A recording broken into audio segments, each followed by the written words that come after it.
The iPhone 17 Pro and 17 Pro Max come with a brand new design and a more advanced camera setup, along with enough changes to reaffirm their status as Apple's premium phones.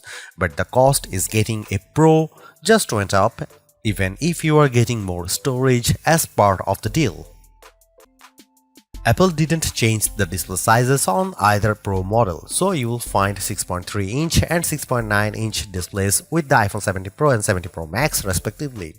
It's rated up to 3000 nits of peak brightness, but it's hard to say if that's accurate until we get them in the labs. What's different this time is the Ceramic Shield 2 protecting the screen, which Apple claims to be 3x better at scratch resistance, plus a new anti-reflection coating to reduce glare. I loaded up the Sonic the Hedgehog 3 trailer and it looked fine indoors, but it's hard to say if its anti-reflective properties are effective under the indoor settings. Sunlight will be the true test. Call it a long overdue makeover, as the iPhone 17 Pro and 17 Pro Max's design are dramatically different from recent iPhones. This is due to the two-toned color design that Apple has gone with, along with ditching the titanium frame for an aluminum one.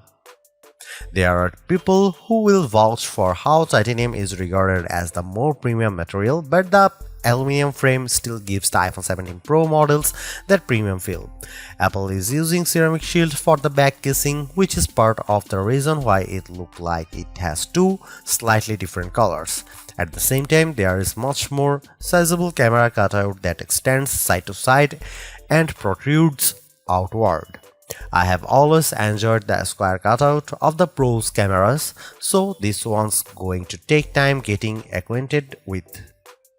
Apart from their size differences, there is nothing terribly different from the way of the iPhone 17 Pro and 17 Pro Max look. They still have the camera control button, USB-C port and action buttons from before.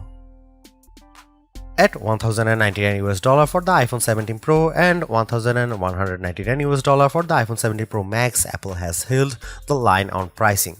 Sort of like I mentioned earlier, the iPhone 17 Pro is $100 more, but you get 256GB storage to start, matching the base capacity of the Pro Max. Between the two, I would put my money on the iPhone 17 Pro Max because of its larger display and likely longer battery life, all while being only $100 more to pick up. The Pro looks almost cute by comparison, but it is certainly capable for a phone of its size.